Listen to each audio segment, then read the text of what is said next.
السلام علیکم دوستو، ہم پڑھ رہے ہیں قرا کرم کا تاج محل 11ویں چوٹی۔ چلیے آئیے شروع کرتے ہیں۔ احمد کو بچپن سے بھانڈا پھوڑنے کی عادت ہے۔ ہو سکتا ہے تمہارا خیال ہو کہ وہ بہت معصوم، بے وقوف اور سیدھا ہے، حالانکہ میں اسے پچھلے 28 سال سے جانتا ہوں۔ وہ میرا ہمسایہ ہے اور بہترین دوست بھی۔ احمد حقیقت میں انتہائی تیز اور عقل مند ہے۔ وہ جان بوجھ کر بھانڈا پھوڑتا ہے۔ میری اور زینب کی اس سے لڑائی ہو گئی تو اس نے جھٹ ڈاکٹر کو پیٹر آنسرز کے متعلق بتا دیا۔ اس دن دیکھا نہیں تھا تم نے کہ میں نے ذرا اکتا کر بات کی اور میرے جانے کے بعد اس نے فوراً تمہیں پیٹر کی اصلیت بتا دی۔ یہ اس کی پرانی عادت ہے۔ شکل پر بھول پن ہونے سے کوئی اس پر شک نہیں کر سکتا۔ ہاں، زندگی میں صرف ایک دفعہ ہنادے کے سامنے احمد کے منہ سے غیر ارادی طور پر ایک بات پھسل گئی تھی، قرا کرم اور کوہ ہمالیہ کی پریوں کی بات۔ اس نے بعد میں ہاتھ جوڑ کے مجھ سے معافی مانگی، مگر نقصان تو ہو چکا تھا۔ ہنادے نے پریوں کی جستجو کے متعلق جاننے کے بعد کبھی مجھ پر اعتبار نہیں کیا۔ وہ اٹھتے بیٹھتے مجھے طعنے دیتی تھی۔ طوفان کا خوفناک شور ہنوز جاری تھا۔ اس کی آواز اس شور کے باعث دھیمی لگتی تھی۔ پھر شادی کیوں کی تھی اس سے؟ میری ماں کی خواہش تھی۔ اس کا خیال تھا کہ میں کلائمبر ہوں تو صرف ایک کلائمبر کے ساتھ ہی خوش رہ سکوں گا۔ ہنادے بہت زبردست، بہت امریکن کلائمبر تھی۔ اس سے پہلے میری زندگی میں صرف ایک لڑکی آئی تھی، میری اسکول فیلو ہدا۔ مجھے گمان گزرا تھا کہ وہ میری آئیڈیل ہے۔ اس کے ساتھ چھوٹا سا افیئر بھی چلا، مگر وہ میری آئیڈیل نہیں تھی، یوں ہی ایک کرش تھا۔ میں کوئی اچھا فلمی ہیرو نہیں ہوں جس کی 28 سالہ زندگی میں کوئی لڑکی نہ آئی ہو۔ چھوٹے موٹے افیئرز تو ہر انسان کی زندگی میں ہوتے ہیں۔ پھر ہنادے آئی۔ میرا خیال تھا کہ اپنی جستجو میں ناکام ہو گیا ہوں تو مجھے شادی کر کے نارمل انسانوں کی طرح رہنا چاہیے، اس لیے اس سے شادی کی تھی۔ وہ نہ مرتی تو بھی شاید اب تک ہماری علیحدگی ہو چکی ہوتی، اور میں اس کے لیے حساس نہیں ہوں، بس اس کا ذکر اچھا یا برا کرنا یا سننا پسند نہیں کرتا۔ برفانی غار میں ایک دفعہ پھر خاموشی چھا گئی۔ افق، کچھ دیر بعد وہ بولی، کیٹو پر کیا ہوا تھا؟ تم 2 سال پہلے ادھر ہنادے کے ساتھ کیٹو سر کرنے آئے تھے نا؟ کتنی ہی دیر وہ خاموش رہا۔ اس کی آنکھوں میں عجیب سا خوف اور کرب در آیا۔ برفانی طوفان آیا تھا، وہ بھی ڈیسنٹ کے دوران۔ کیٹو کا ڈیسنٹ بہت مشکل، بہت ہی مشکل۔ جتنے لوگ کیٹو سر کرتے ہیں بہت کم واپس آتے ہیں، 1/3 واپس آتے ہیں۔ کیٹو فتح کرنا بڑا کام نہیں، اسے فتح کر کے واپس آنا بڑا کام ہے۔ وہ پھر کھانسنے لگا، اس کے فکرے بے ربط ہو رہے تھے۔ کافی دیر بولنے کے باعث اس کی توانائی ختم ہوتی جا رہی تھی۔ وہ کیٹو کا طوفان تھا۔ ایوریسٹ، نانگا پربت، بارڈ پیک، راکا پوشی، سب کا طوفان ایک سا ہوتا ہے، مگر کیٹو کا طوفان بہت برا ہوتا ہے۔ میرا ٹیچر کہتا تھا کہ اگر کیٹو پہ طوفان آ جائے تو اپنا سب کچھ برف پر پھینک دو اور بھاگو، اپنی زندگی کے لیے بھاگو۔ وہ طوفان بہت خطرناک تھا اور ڈیسنٹ کے دوران آیا تھا۔ میں آکسیجن کے بغیر کلائم کرتا ہوں، مگر مجھے سیربرل ایڈیما ہو گیا تھا، دماغ میں سوجن ہو گئی تھی، سو ایک آکسیجن کنٹینر ساتھ رکھا ہوا تھا۔ میں اور ہنادے ساتھ ساتھ تھے۔ اس کی آکسیجن ختم ہو گئی، مجھے ایڈیما ہو گیا تھا، مجھے آکسیجن کی ضرورت تھی۔ میں نے ماسک چہرے پہ لگا رکھا تھا۔ وہ ڈیتھ زون تھا، 8300 میٹر یا 400 میٹر سے بھی اوپر۔ دن تھا یا رات مجھے یاد نہیں، بس میں ایک جگہ نڈھال ہو کر گر گیا۔ ہنادے کو آکسیجن چاہیے تھی، وہ بغیر آکسیجن کے بھی ڈیسنٹ کر سکتی تھی، مگر اس نے پھر بھی میرا ماسک، میرا کنٹینر اور ری-ڈکٹر سب میرے چہرے سے نوچ لیا اور نیچے چلی گئی۔ وہ میری ساتھی کلائمبر نہیں تھی، وہ میری بیوی تھی، مگر پھر بھی اس نے ایسا کیا۔ میں بغیر آکسیجن کے 3 گھنٹے برف پر پڑا رہا کیٹو کے طوفان کے دوران۔ ہنادے نے کیمپ 4 میں جا کر میرے متعلق بتایا کہ میں لاپتہ ہو چکا ہوں۔ مجھے 3 گھنٹے بعد اس مقام سے ایک دوسری مہم کے گائیڈ نے اٹھایا اور نیچے لے آیا۔ گرم چائے اور ڈیکس کے انجیکشن لگائے۔ میرا ایڈیما بدتر ہو رہا تھا، میں نیم مردہ تھا۔ وہی گائیڈ مجھے اٹھا کے 6200 میٹر کے زاویے پر لے کر آیا، جہاں میجر عاصم نے ہیلی کاپٹر کے ذریعے مجھے پک کیا اور پھر نیچے زمین پر لے آئے۔ میرے دونوں ہاتھ پاؤں فروسٹ بائٹ ہو چکے تھے۔ نقصان صرف انگلیوں کا ہوا، باقی پاؤں بچ گیا۔ بہت حیرت انگیز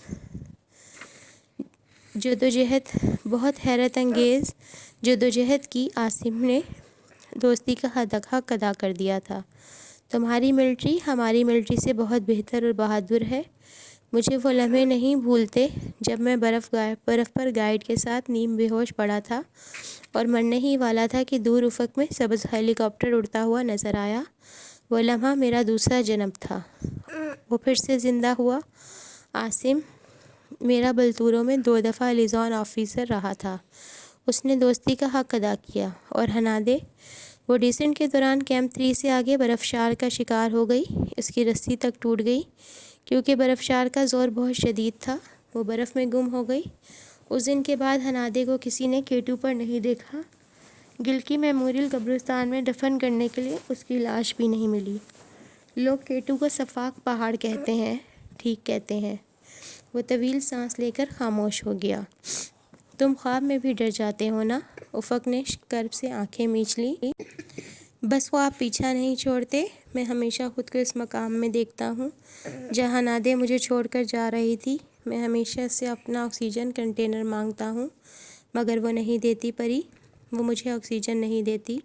وہ مجھے چھوڑ کر چلی جاتی ہے، مجھے برف میں تنہا چھوڑ کر۔ وہ میری سانسیں لے جاتی ہے۔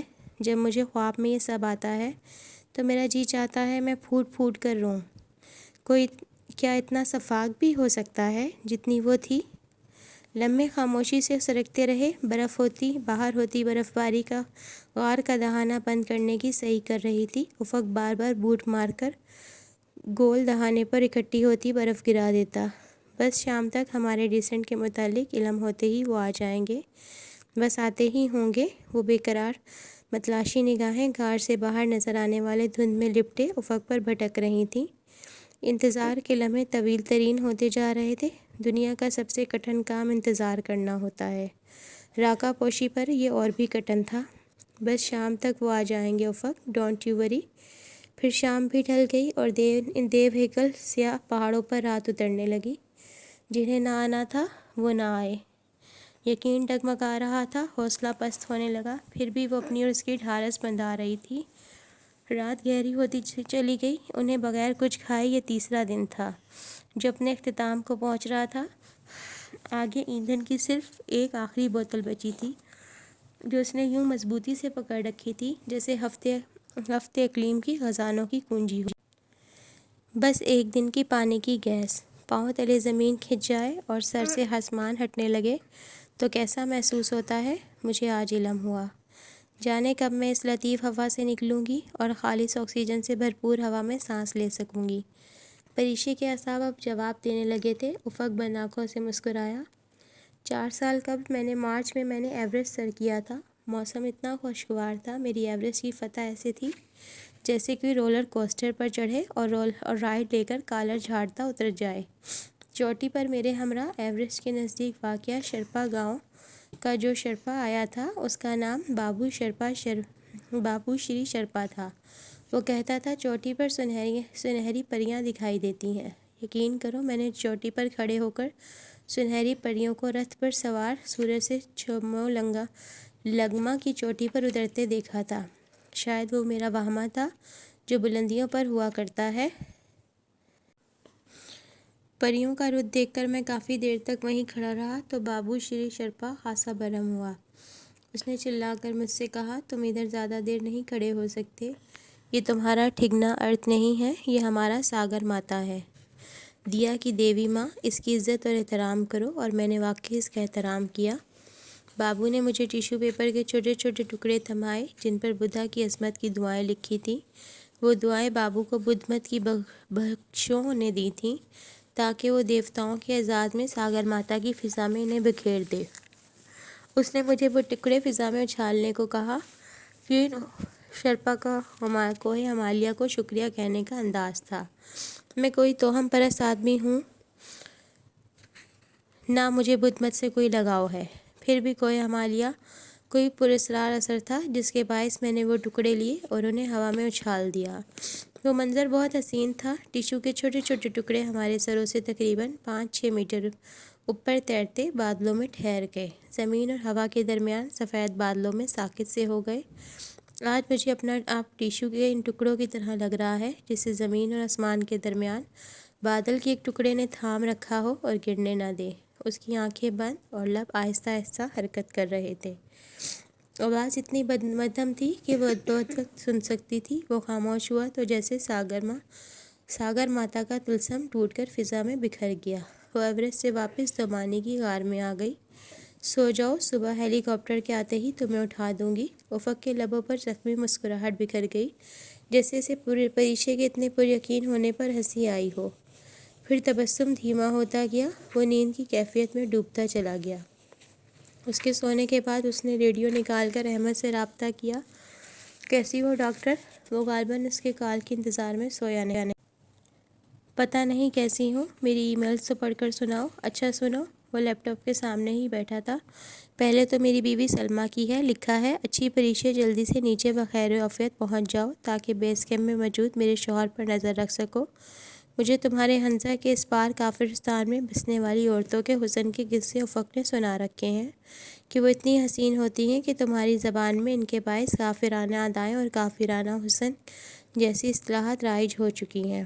میرا شوہر اتنا معصوم اور سیدھا نہیں جتنا لوگ اسے سمجھتے ہیں۔ میرا خیال ہے پاک آرمی کو 6320 میٹر پر ریسکیو آپریشن کرنے سے پہلے ایک سرچ آپریشن راکا پوشی بیس کیمپ میں بھی کرنا چاہیے۔ پریشے بے اختیار ہنس دی۔ چہرے کی جلد اتنی خشک ہو چکی تھی کہ ہنسنے سے کھچی اور درد ہوا۔ سلمیٰ کو میری طرف سے جواب دو کہ وہ میں پہلے ہی دے چکا ہوں۔ کیا لکھا ہے؟ تمہاری طرف سے اپنا کریکٹر سرٹیفکیٹ دیا ہے۔ اور کیا؟ وہ ہنسا۔ اچھا، یہ کسی سیف الملوک کی بھی ای میل آئی ہوئی ہے۔ پریشے کے لبوں پر رقصہ مسکراہٹ غائب ہو گئی۔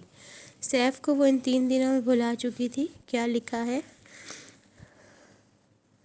میں اور ندا آپا نے برائڈل ڈریس پسند کر کے آرڈر دے دیا ہے۔ بری کی ڈھیر ساری شاپنگ بھی کر لی ہے۔ ویڈنگ کارڈ کے سیمپل بھی سلیکٹ کر رکھے ہیں، مگر کارڈز تو ماموں کہہ رہے تھے رمضان کے بعد چھپوائیں گے، اور ماموں پرسوں کے بجائے 1 ہفتے بعد واپس آئیں گے۔ اچھا پلیز اب ایڈونچر واپس کر کے واپس آ جاؤ، یہ آنکھیں تمہیں دیکھنے کو ترس گئی ہیں۔ تمہارا سیف۔ اس کی آنکھوں سے ٹپ ٹپ آنسو گرنے لگے۔ اس نے صرف بائے احمد کہہ کر ریڈیو رکھ دیا۔ کئی دنوں بعد پہلی دفعہ اس پہ ادراک ہوا جتنا وہ آسان سمجھ رہی تھی ناممکن ہے۔ اگر اس کا خیال تھا کہ وہ افق کو پاپا سے ملوا دے گی اور وہ بخوشی اس کی 3 سال پرانی منگنی توڑ دیں گے تو وہ غلط تھی۔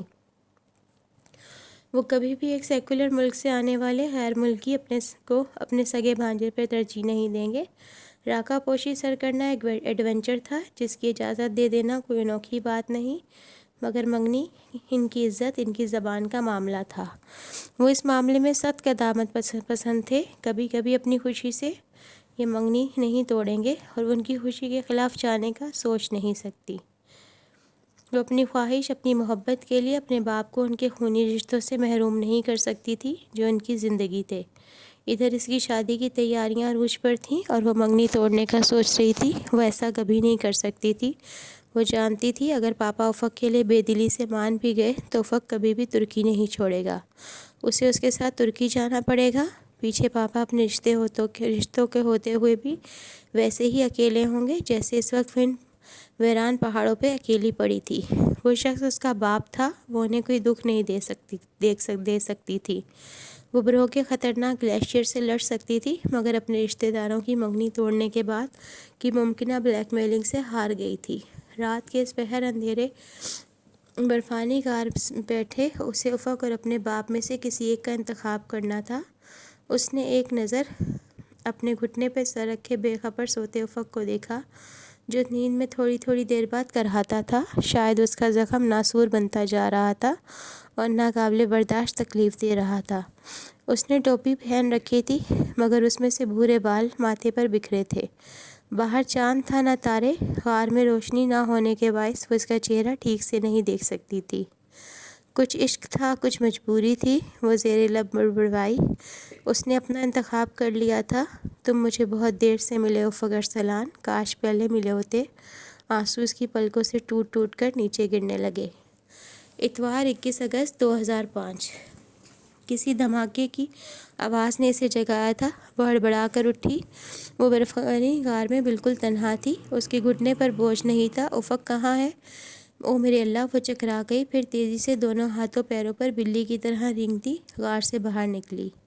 وہ غار کے دہانے کے دائیں طرف چند قدم دور بیٹھا تھا۔ اس نے زخمی ٹانگ برف پر لٹا رکھی تھی، جبکہ بایاں گھٹنا سیدھا کھڑا تھا۔ کمر پر برفیلی دیوار سے ٹیک لگائے وہ بے تاثر نگاہوں سے سامنے دیکھ رہا تھا۔ تم ادھر کیوں بیٹھے ہو؟ اس کے ساتھ ویسے ہی دوزانوں ہو کر بیٹھتے ہوئے اس نے فکر مندی سے اس کا چہرہ دیکھا۔ برستی برف کے کچھ ٹکڑے اس کے کپڑوں، ٹوپی اور چھوٹی چھوٹی بھوری شیف میں ٹھہرے ہوئے تھے۔ طوفان اب تھمنے کو تھا، مگر برف بے حد خراب تھی۔ چند منٹ بعد برفشار آ رہے تھے۔ اب بھی کسی گرتے برفشار کی آواز نے اسے جگایا تھا۔ نہیں بیٹھ سکتا اس قبر میں، نو مور۔ اس کی سانس رک رک کر آ رہی تھی۔ کل کے مقابلے میں آج اس کے چہرے سے چھلکتی نکاہت اور کمزوری میں اضافہ ہوا تھا۔ اب اس کی توانائی ختم ہو رہی تھی۔ وہ اندر ہی اندر مر رہا تھا۔ تمہیں درد ہو رہا ہے؟ ہاں۔ اب وہ جھوٹ بول بول کے تھک گیا تھا۔ جانے کتنی دیر سے باہر آ کر بیٹھا تھا۔ پریشے نے پلٹ کر ایک نگاہ غار پر ڈالی۔ وہ واقعی برفانی قبر تھی۔ بس تم فکر مت کرو، صبح ہو گئی ہے، طوفان تھمنے کو ہے، وہ بس آتے ہی ہوں گے۔ اس کی دھند میں دور دور تک دیکھنے کی صحیح کرتی آنکھیں کسی ہیلی کاپٹر کو نہ پا کر مایوس لوٹ آئیں۔ افق جواب دیے بنا نیم و بوجھل پپوٹوں کے ساتھ سامنے دیکھتا رہا۔ صبح کی سفیدی سے قراقرم کے پہاڑ منور تو ہوئے تھے، مگر سورج کی سرخ روشنی اور تمازت دھند کے پردے میں چھپ کر رہ گئی تھی۔ وہ غار سے 2 آئس کیوبز اور ایک پرسک اٹھا لائی اور افق کو باندھ دیا۔ خود کو بھی حفاظتی رسی سے محفوظ کر لیا۔ طوفان کی رفتار سست ضرور پڑی تھی، مگر برفیلی ہوائیں اور برف باری ہنوز جاری تھی۔ دفتر اس کی نگاہ افق کے ہاتھ میں پکڑے سرخ مفلر پر پڑی۔ اس مفلر کے ساتھ اسے بیتے لمحے بہت یاد آئے۔ ماہو دھند کے پانیوں پر رقص کرتی حسین پریاں، اشوکا پتھروں سے سر پٹکتا پانی، مری کی سڑک پر اترتے بادل۔ اس لمحے گرتی برف اور گوہر میں ڈوبے پہاڑ کو دیکھتے اس کا دل چاہا کہ وہ یہ 2 انچ کا فاصلہ مٹا دے اور اپنا سر اس کے کندھے پر رکھ کر خوب روئے، اتنا روئے کہ اس کے آنسوؤں سے راکا پوشی کی ساری برف پگھل جائے اور وہ تھک کر سو جائے، اور جب جاگے تو ساری مشکلات، تکالیف اور پریشانیاں اس کی زندگی سے غائب ہوں۔ جب وہ جاگے تو اپنے گھر میں ہو اور سوات جیسا ہنستا مسکراتا شوق سا افق اس کے سرانے کرسی ڈالے بیٹھا ہو۔ مگر سوچ اور حقیقت میں کتنا فرق ہوتا ہے۔ اس نے اپنے منجمد ہاتھوں میں افق کا ٹھنڈا ہاتھ تھام لیا۔ دونوں کے ہاتھ دستانوں کے باوجود اتنے یخ تھے کہ یوں لگتا تھا جیسے برف کے 3 ٹکڑے اوپر نیچے رکھے ہوں۔ جب میں چھوٹی تھی تو ایک کہانی بہت شوق سے پڑھا کرتی تھی۔ اس کہانی میں حسین وادیوں اور فلک پوش پہاڑوں کا ذکر تھا۔ ہجر کی طویل رتوں کے بعد ملن کی خوشگن گھڑیوں کا ذکر تھا۔ ایک بہادر شہزادہ دنیا کی سب سے حسین پہاڑ کی چوٹی پر سونے کے پنجرے میں مقید ایک پری چھڑانے جاتا ہے، جسے ظالم دیو نے صدیوں سے اس پنجرے میں قید کر رکھا تھا۔ ہزاروں سال سے دنیا کی تخلیق سے پہلے وہ پری سونے کی سلاخوں کے اس پار نگاہیں جمائے شہزادے کی راہ تک رہی تھی۔ پھر شہزادہ اس پہاڑ پر جاتا ہے اور وہ یہاں تک کہہ کر خاموش ہو گئی۔ افق اب گردن ترچھی کیے بغور اسے دیکھ رہا تھا۔ جب میں لیک ڈسٹرکٹ میں تھی تو گرمیوں کی چھٹیوں میں پاپا کو بتائے بغیر اپنے ٹیچرز کے ساتھ کیمبریا کے اسکول کے ٹیچرز کے ساتھ سوئس مرغزار میں جایا کرتی تھی۔ یہ میرا اور ماما کا سیکرٹ تھا۔ ہم نے پاپا کو اس کے متعلق کبھی آگاہ نہیں کیا، صرف اس لیے کہ وہ پریشان ہوں گے، اور میں پاپا کو پریشان یا اپسیٹ نہیں دیکھ سکتی۔ وہ اپنے رشتہ داروں سے بہت محبت کرتے ہیں، انہیں چھوڑ نہیں سکتے۔ مما ہمیشہ میری ڈھال بنا کرتی تھیں، اب ہوتی تو ڈھال بن جاتی، مگر وہ نہیں ہے۔ وہ ادھوری باتیں کر رہی تھی۔ وہ دور حراموش کی چوٹی کے قریب برف میں دراڑ پڑ رہی تھی۔ وہ بنا پلک جھپکے اس شگاف کو دیکھے گئی۔ فکر کیوں کرتی ہو؟ خود ہی تو کہتی ہو کہ وہ آ جائیں گے، جیسے ہالی ووڈ کی فلموں کے آخر میں پولیس آ جاتی ہے، ہمیں بچا کر لے جائیں گے، پھر میں تمہارے پاپا کے پاس جاؤں گا۔ وہ مبہم سا ہنسی۔ کیوں جاؤ گے؟ تم میرے منہ سے کیا سننا چاہتی ہو؟ کچھ نہیں، کچھ بھی تو نہیں۔ اب کچھ سننے کی حسرت نہیں رہی۔ دڑاڑ کے نیچے برف کے ٹکڑے ٹوٹ کر زور سے چند فٹ نیچے گرے اور پھر ساری برف سفید دھول میں تبدیل ہو کر تیزی سے نشیب میں گرنے لگی۔ پری، پریشان مت ہو، ہم سب کو منا لیں گے، پھر میں تمہیں ترکی لے جاؤں گا۔ اور وہ کھانسنے کو رکا۔ مجھے خواب مت دکھاؤ افق، اس کی آنکھیں پانی سے بھر گئیں۔ خواب نہیں دیکھنے چاہیے، یہ ٹوٹ کر ساری عمر آنکھوں میں کرچیوں کی طرح چبھتے رہتے ہیں۔ آنکھیں زخمی ہو جاتی ہیں، روح بھی زخمی ہو جاتی ہے۔ مجھے خواب مت دکھاؤ۔ پری تم نہیں افق، ابھی تم صرف میری بات سنو۔ میں ساری رات ٹھیک سے نہیں سو سکی، میں غلط تھی افق، نشا تم سب غلط تھے۔ پاپا نے 10 لوگوں کے سامنے میری منگنی کی ہے، میں وہ منگنی توڑ کر ان کو دکھ نہیں دے سکتی۔ میں ایسا کوئی نیا رشتہ نہیں بنانا چاہتی جس کی بنیاد پرانے رشتوں کی قبریں ہوں۔ میں نے ایک فیصلہ کیا ہے، میری بات غور سے سنو۔ تم مجھ سے آج اس برفانی غار کے باہر بیٹھے ایک وعدہ کرو۔ راکا پوشی کے گلیشیئر پر خراموش پر آتا برف شار اور گرتی برف اس عہد کی گواہ ہوگی۔ مجھ سے وعدہ کرو کہ یہاں سے نکلتے ہی تم فوراً واپس چلے جاؤ گے، ہمیشہ کے لیے ترکی واپس چلے جاؤ گے۔ اور پری کے لیے کبھی واپس نہ آنا۔ پری اب سونے کے پنجرے سے آزاد نہیں ہونا چاہتی۔ وہ اسے دیکھ کر رہ گیا۔ بس صرف اپنے بارے میں سوچا اور فیصلہ سنا دیا، میرے بارے میں کچھ نہیں سوچا۔ تمہیں واقعی لگتا ہے میں نے تمہارے بارے میں نہیں سوچا؟ دور خراموش پر اب بالکل سکوت تھا، جیسے برف شار آیا ہی نہ ہو۔ افق نے گردن نفی میں ہلائی اور دوبارہ سر پیچھے ٹکا کر آنکھیں مول لیں۔ جو تم کہو میں ویسا ہی کروں گا۔ وہ ہار مان گیا۔ مگر پری، تمہیں مجھ سے ایک وعدہ کرنا ہوگا۔ وہ بھی کتنی ہی دیر چپ رہا اور کچھ نہ بولا۔ اس میں مزید بولنے کی سکت نہیں تھی۔ برف کے تینوں ٹکڑوں نے ابھی تک ایک دوسرے کو تھاما ہوا تھا۔ پھر پریشے نے ان کے درمیان پھنسا وہ سرخ کپڑا نکالا، ترکی کا جھنڈا، جسے کئی دن تک وہ مفلر سمجھتی رہی تھی۔ اس نے سرخ مفلر جھاڑا، برف کی قلمیں نیچے گریں، وہ بے حد گیلا تھا، ان دونوں کے کپڑوں اور جرابوں کی طرح گیلا۔ اس نے غار کے دہانے کے قریب چند انچ برف کھودی، سرخ مفلر اندر دبایا اور برف ڈالنے لگی۔ چند لمحوں بعد کپڑا برف کی تہوں تلے چھپ گیا۔ بس اب یہ ہمیشہ ادھر رہے گا۔ غار کے دہانے پہ برف برابر کرتے ہوئے وہ بہت پیار سے بولی، جیسے کوئی اپنی بے حد قیمتی شے محفوظ کرنے کے لیے دفن کرتا ہے۔ جانتے ہو افق، قطبین کے بعد دنیا کے سب سے بڑے گلیشیئرز میرے ملک میں ہیں، سیاچن، بیافو، ہسپار، بلتورو۔ کہتے ہیں یہ گلیشیئرز اب تیزی سے پگھل رہے ہیں۔ میں سوچتی ہوں افق، آج سے 10-20 سال، 100 سال یا پھر سینکڑوں ہزاروں سال بعد جب یہ گلیشیئرز پگھل جائیں گے تو پھر ایک روز ایسا آئے گا جب کاراکرم کے پہاڑوں پر سورج بہت روشن طلوع ہوگا، جس کی گرمائش سے راکا پوشی کی صدیوں پر پرانی برف پگھل جائے گی، اور پھر برو میں دفن یہ مفلر اور کراکرم کے تاج محل میں دبی داستان نگر کے دریا پہ بہہ جائے گی۔ پھر جہاں جہاں نگر بہے گا اس کے کناروں کے ساتھ بڑے پتھر، پتھروں سے دور اگے درخت، درختوں پر پھدکتی نیلی چڑیاں، چڑیوں سے اوپر سیاہ پہاڑوں کی سفید چوٹیوں کی چومتے روئی سے نرم بادل، سورج کی سرخ شعاعیں، ان سب کے اوپر چھایا نیلا آسمان، سب نغم کے دریا میں بہنے والی داستان کے نغمے سنیں گے۔ پھر نگر جس کی وادی میں جائے گا، جس دریا کے ساتھ ملے گا، ہنزا، برولدو، جہلم اور نیلم کے دریاؤں میں ہر سو وہ داستان خاموشی سے سنائی جائے گی۔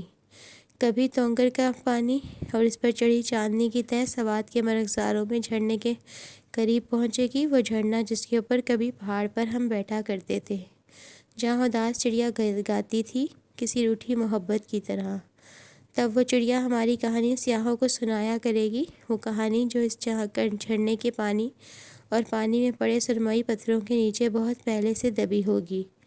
ہاں، کبھی تو راکا پوشی کی برف پگھلے گی اور برف میں دبی کہانی کی دریا میں بہہ جائے گی۔